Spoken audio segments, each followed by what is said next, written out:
ನಮಸ್ಕಾರ. ಸಮಸ್ತ ಆರೋಗ್ಯ ಭಾಗ್ಯ ಕನ್ನಡ ಯೂಟ್ಯೂಬ್ ಚಾನಲ್ ವೀಕ್ಷಕರಿಗೆ ಸ್ವಾಗತ. ನಾನು ನಿಮ್ಮ ಡಾಕ್ಟರ್ ಮಂಜುನಾಥ್ ಡಿ ನಾಯಕ್. ವೀಕ್ಷಕರು, ಇವತ್ತಿನ ಸಂಚಿಕೆಯಲ್ಲಿ ನಾನು ನಿಮಗೆಲ್ಲ ಫ್ರೋಜನ್ ಶೋಲ್ಡರ್ ಬಗ್ಗೆ ತಿಳಿಸ್ಕೊಡ್ತೀನಿ. ಏನಿದು ಫ್ರೋಜನ್ ಶೋಲ್ಡರ್ ಅಂದ್ರೆ ಶೋಲ್ಡರ್ ಫ್ರೀಸ್ ಆಗುವಂಥದ್ದು, ಅಪಭಾವಕ ಅಂತ ಆಯುರ್ವೇದದಲ್ಲಿ ಕರಿತೀವಿ. ಏನಂದ್ರೆ ಈ ಒಂದು ಜಾಯಿಂಟ್ ಏನಿದೆ ನಮ್ಮ ಒಂದು ಭುಜ, ಅದು ಬಾಲ್ ಅಂಡ್ ಸಾಕೆಟ್ ಜಾಯಿಂಟ್. ಅಲ್ಲಿ 3 ಮೂಳೆ ಬಂದು ಕೂಡುವಂತ ಒಂದು ಜಾಗ. ಸೊ ಅಲ್ಲಿ ಏನಾಗುತ್ತೆ ಅಂದ್ರೆ ಒಂದು ಕ್ಯಾಪ್ಸುಲ್ ಇರುತ್ತೆ ಅಥವಾ ಕನೆಕ್ಟಿವ್ ಟಿಶ್ಯೂ ಅಂತ ಇರುತ್ತೆ ವೀಕ್ಷಕರೇ. ಅದೇನಾಗುತ್ತೆ, ನಿಮ್ದು ಮೊಬಿಲಿಟಿ, ನಮ್ಮ ಒಂದು ಭುಜವನ್ನ ಎತ್ತಲಿಕ್ಕೆ ಅಥವಾ ಭುಜವನ್ನ ಒಂದು ಮೂವ್ಮೆಂಟ್ ಮಾಡಲಿಕ್ಕೆ ಆ ಒಂದು ಜಾಯಿಂಟು ನಮಗೆ ಸಹಕಾರಿಯಾಗತ್ತೆ. ಏನಾಗುತ್ತೆ, ಫ್ರೋಜನ್ ಶೋಲ್ಡರ್ ಉಂಟಾದಾಗ ಅಥವಾ ಅಪಭಾವಕ ಉಂಟಾದಾಗ ಆ ವ್ಯಕ್ತಿ ಕೈಯನ್ನ ಮೇಲಕ್ಕೆ ಎತ್ತಕ್ಕಾಗಲ್ಲ. ಎಷ್ಟೋ ಜನ ಪೇಷಂಟ್ಸ್ ಬಂದಾಗ ಕ್ಲಿನಿಕ್ ಹೇಳ್ತಾರೆ, ಸರ್ ಕೈ ಇಷ್ಟ್ರ ಮೇಲೆ ಹೋಗಕ್ ಆಗ್ತಾ ಇಲ್ಲ, ನಾನು ತಲೆ ಬಾಚ್ಕೊಳಕ್ ಆಗ್ತಾ ಇಲ್ಲ, ಅಥವಾ ನಾನು ಜಾಕೆಟ್ ಹಾಕೊಳಕ್ ಆಗ್ತಾ ಇಲ್ಲ. ಆಮೇಲೆ ಸಾಮಾನ್ಯವಾಗಿ ಮಹಿಳೆಯರು ಹೇಳಂತ, ಸರ್ ನಾನು ಈ ಬ್ಲೌಸ್ ಅನ್ನ ಧರಿಸ್ಲಿಕ್ಕೆ ಆಗ್ತಾ ಇಲ್ಲ ಅಂತ. ಆಗ ನಾನು ಕೇಳೋಂಥ ಪ್ರಶ್ನೆ, ಆ ಒಂದು ಪ್ರಶ್ನೆಯಲ್ಲೇ ಈ ಸಂಚಿಕೆಯಲ್ಲಿ ಉತ್ತರ ಕೊಡ್ತೀನಿ. ನಿಮಗೆ ಮಧುಮೇಹ ಇದೆಯಾ ಅಂತ ಕೇಳ್ತೀನಿ, ಆಗ ಅವರು ಇದೆ ಸಾರ್ ಅಂತಾರೆ. 2ನೇದು, ನಿಮ್ಗೆ ರಕ್ತಹೀನತೆ ಇದೆಯಾ ಅಂತೀನಿ, ಇದೆ ಸಾರ್ ಅಂತಾರೆ.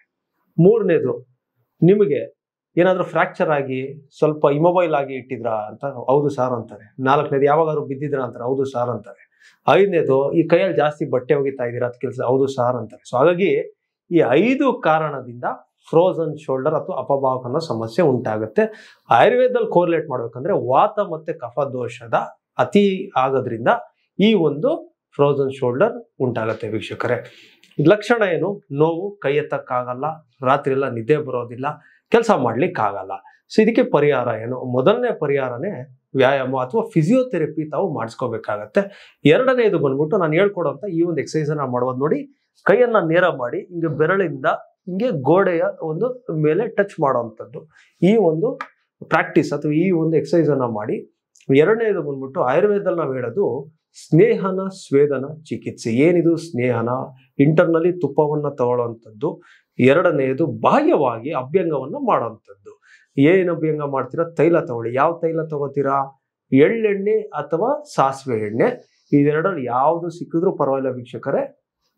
ಆ ಎಣ್ಣೆಯನ್ನ ಡಬಲ್ ಬಾಯ್ಲ್ ಮಾಡ್ಬೇಕು. ಏನಾದ್ರು ಡಬಲ್ ಬಾಯ್ಲ್, ಫಸ್ಟ್ ನೀರನ್ನ ಕಾಯಿಸ್ತಾ ಇರ್ಬೇಕು. ಆ ಕುದೀತಾ ಇರೋ ನೀರಲ್ಲಿ ಸ್ವಲ್ಪ ಎಳ್ಳೆಣ್ಣೆನೋ ಸಾಸಿವೆ ಎಣ್ಣೆನೋ ಅದ್ರ ಮೇಲೆ ಇಟ್ಟಾಗ ಏನಾಗುತ್ತೆ, ಸ್ವಲ್ಪ ಎಣ್ಣೆ ಬೆಚ್ಚಗಾಗುತ್ತೆ.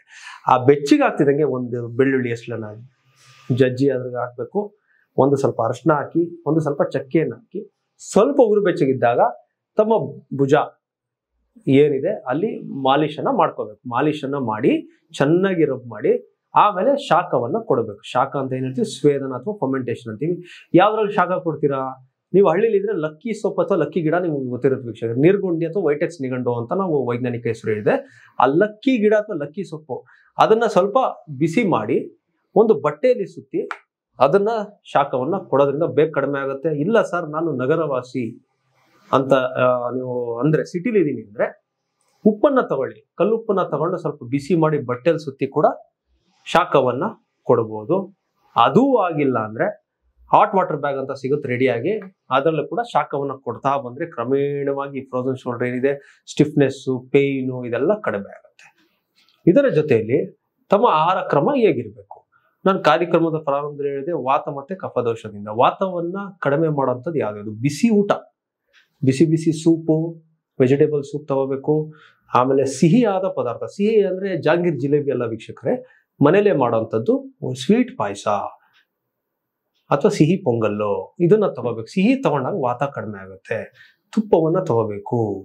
ಆಮೇಲೆ ಅತಿ ಹೆಚ್ಚಾಗಿ ಖಾರ, ಒಗರು ಇರೋಂಥ ಪದಾರ್ಥಗಳನ್ನ ತಗೋಬಾರ್ದು. ಹುಳಿ ಇರೋ ಪದಾರ್ಥಗಳನ್ನ ಸ್ವಲ್ಪ ಅವಾಯ್ಡ್ ಮಾಡಿಬಿಟ್ರೆ ತುಂಬಾ ಒಳ್ಳೇದು. ಆಲೂಗಡ್ಡೆ, ಬದನೆಕಾಯಿ, ಅವರೆಕಾಯಿ, ಉದ್ದಿನ ಬೇಳೆ, ಆಮೇಲೆ ಹುಳಿಯ ಪದಾರ್ಥಗಳನ್ನ ಸಾಧ್ಯವಷ್ಟು ಅವಾಯ್ಡ್ ಮಾಡಿ. ಆಮೇಲೆ ಚಾ ಕಾಫಿಯ ಸೇವನೆ ಬಿಟ್ಬಿಡಿ. ಸಾಮಾನ್ಯವಾಗಿ ಇದು ಮಹಿಳೆಯರಲ್ಲಿ ಹೆಚ್ಚು ಕಾಣಿಸುವಂಥದ್ದು ಫ್ರೋಜನ್ ಶೋಲ್ಡರ್. ಪುರುಷರಿಗೆ ಹೋಲಿಸಿದ್ರೆ 40 ವರ್ಷ ಮೇಲ್ಪಟ್ಟಂತ ಮಹಿಳೆಯರಿಗೆ. ಹಾಗಾಗಿ ನಾನು ಸಹೋದರಿಯರು ಕೇಳೋದೇನೆಂದ್ರೆ, ತಮಗೆ ಚಾ ಕಾಫಿಯ ಒಂದು ಅಭ್ಯಾಸ ಇದ್ದಲ್ಲಿ ಅದನ್ನ ತಕ್ಷಣವೇ ಬಿಡಿ.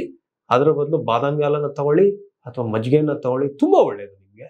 ಸೊ ಇದರಿಂದ ಈ ಫ್ರೋಜನ್ ಶೋಲ್ಡರ್ನ ಗೆಲ್ಬಹುದು. ಇದ್ರ ಜೊತೆ ಒಂದು ದಿನನಿತ್ಯವಾಗಿ ಒಂದು ರೆಗ್ಯುಲರ್ ಸೂರ್ಯ ನಮಸ್ಕಾರ ಎಕ್ಸಸೈಸ್ ಅನ್ನ ತಾವು ಮಾಡಬಹುದು. ಕೆಲವರು ಯೋಚನೆ ಮಾಡ್ತಾರೆ ಸರ್ಜರಿ ಮಾಡಿಸ್ಬೋದ ಅಂತ. ಸರ್ಜರಿ ಇದಕ್ಕೆ ಪರಿಹಾರ ಅಲ್ಲ. ಖಂಡಿತವಾಗಿಯೂ ಅತ್ಯುತ್ತಮವಾದಂಥ ಆಯುರ್ವೇದಿಕ್ ಚಿಕಿತ್ಸೆಗಳಿವೆ, ಅದನ್ನ ತಾವು ತಗೋಬಹುದು. ಇದರ ಜೊತೆಯಲ್ಲಿ ಪೌಷ್ಟಿಕಾಂಶಯುಕ್ತ ಆಹಾರಗಳು ನಾನು ಕಾರ್ಯಕ್ರಮದಲ್ಲಿ ಹೇಳ್ತಾ ಬಂದೆ. ಡ್ರೈ ಫ್ರೂಟ್ಸ್ ಇರ್ಬೋದು, ಹಣ್ಣುಗಳಿರ್ಬೋದು, ಹುಳಿ ಹಣ್ಣುಗಳನ್ನ ಬಿಟ್ಟು ಸಿಟ್ರಸ್ ಬಿಟ್ಟು ಎಲ್ಲ ಹಣ್ಣುಗಳನ್ನ ತಗೋಬಹುದು. ಬಹುಶಃ ಫ್ರೋಜನ್ ಶೋಲ್ಡರ್ ಬಗ್ಗೆ ಸಂಪೂರ್ಣವಾದ ಮಾಹಿತಿ ಸಿಕ್ಕಿದೆ ಅಂತ ಭಾವಿಸಿದ್ದೀನಿ ವೀಕ್ಷಕರೇ. ಮುಂದಿನ ಸಂಚಿಕೆಯಲ್ಲಿ ಭೇಟಿ ಮಾಡ್ತೀನಿ. ಆ ಸಂಚಿಕೆ ವೀಕ್ಷಿಸಬೇಕಾದ್ರೆ ತಾವು ಆರೋಗ್ಯ ಭಾಗ್ಯ ಕನ್ನಡ ಚಾನೆಲ್ನ ಸಬ್ಸ್ಕ್ರೈಬ್ ಮಾಡೋದು ಮರಿಬೇಡಿ. ನಮಸ್ಕಾರ. ಕ್ರಾನಿಕ್ ಕಿಡ್ನಿ ಡಿಸೀಸ್ ಬಗ್ಗೆ ತಿಳಿಸ್ಕೊಡ್ತೀನಿ, ಅಥವಾ ಕಿಡ್ನಿ ವೈಫಲ್ಯತೆ. ಇವತ್ತು ಹೆಚ್ಚಿನವರಲ್ಲಿ ಏನಾಗ್ತಿದೆ, ಸಣ್ಣ ವಯಸ್ಸು ಅಂದ್ರೆ ಎಷ್ಟು, 20 ರಿಂದ 28 ವಯಸ್ಕರಲ್ಲಿ ಕಿಡ್ನಿ ವೈಫಲ್ಯತೆ ಉಂಟಾಗ್ತಾ ಇದೆ. ಇದು ಬಹಳ ಆಘಾತಕಾರಿಯಾದಂತಹ ಒಂದು ವಿಷಯನೇ ವೀಕ್ಷಕರೇ. ಯಾಕಂದ್ರೆ